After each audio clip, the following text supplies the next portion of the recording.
أعوذ بالله من الشيطان الرجيم. بسم الله الرحمن الرحيم.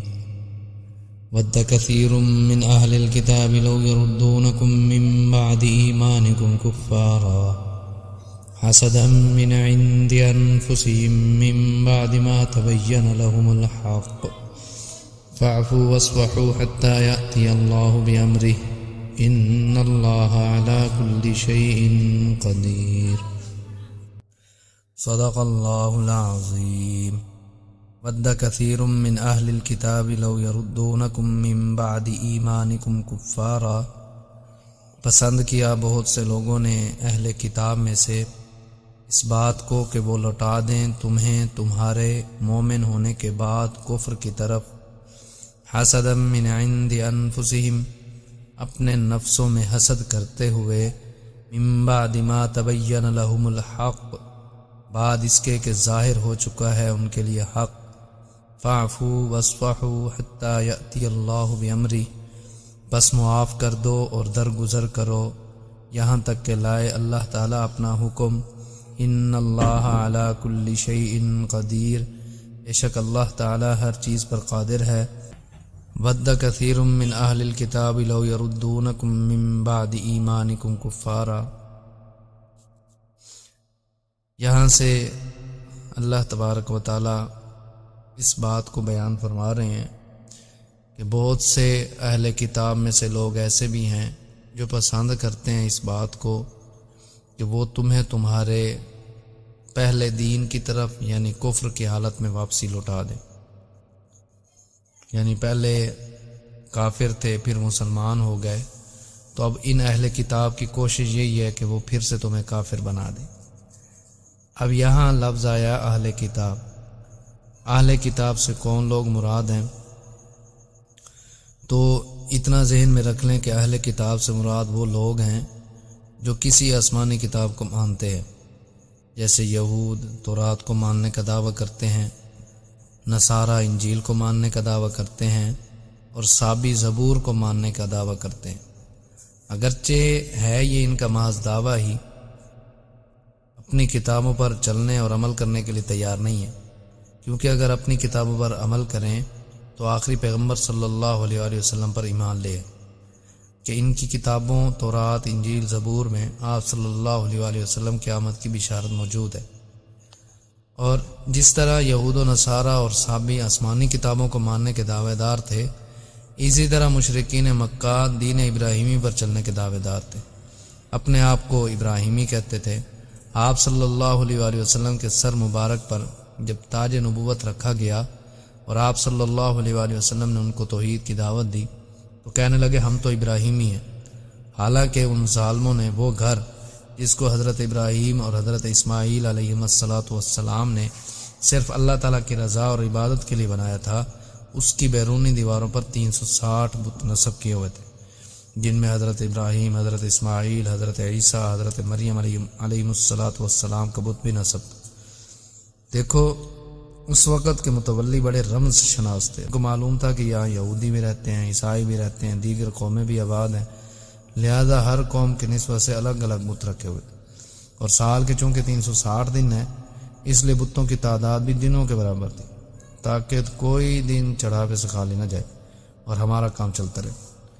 تو کیا ابراہیم علیہ السلام بتوں کی پوجا کرتے تھے؟ اور انہوں نے یہ تعلیم دی تھی. حضرت ابراہیم علیہ السلام تو واحد تھے، اور جو دین انہوں نے پیش کیا تھا وہ توحید والا تھا، اور اس کے برعکس تم شرک میں ڈوبے ہوئے ہو، اور اس کے باوجود اپنے آپ کو ابراہیمی بھی کہتے ہو. بلکہ وہ آپ صلی اللہ علیہ وآلہ وسلم کی مخالفت اسی لیے کرتے تھے کہ ابراہیم علیہ السلام کے دین کا مخالف ہے. حالانکہ حقیقت یہ تھی کہ ان اول الناس بابراہیم الذین اتبعوہ وہذا النبی والذین آمنوا، پارہ نمبر 3.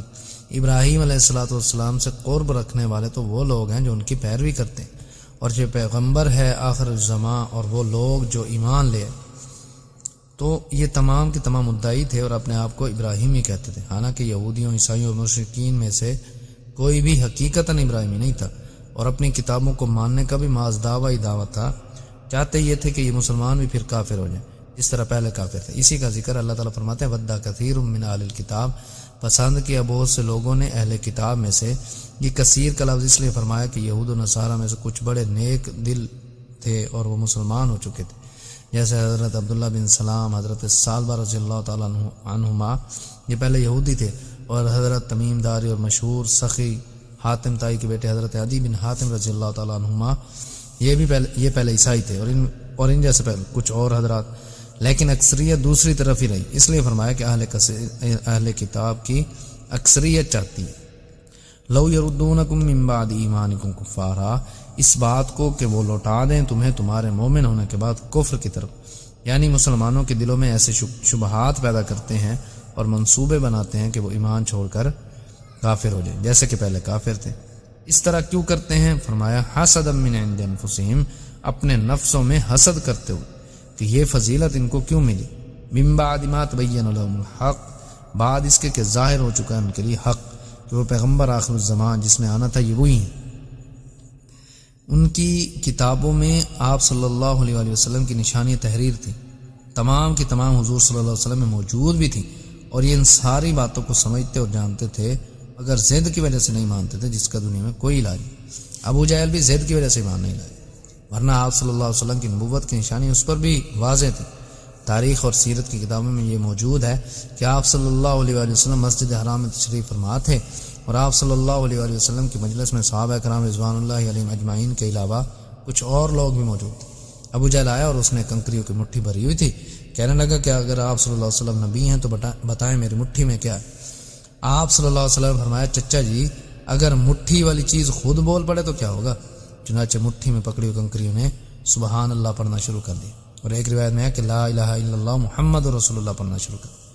ابو جہل نے کنکریاں پھینک دی اور ان سے کہا کہ تم بھی اس کی طرفدار ہو گئی ہو، اب بتاؤ ایسی ضد کا بھی دنیا میں کوئی علاج ہے؟ تو حق یہود و نصارہ پر واضح تھا، بس ضد تھی اور حسد تھا کہ یہ نعمت ان کو کیوں ملی۔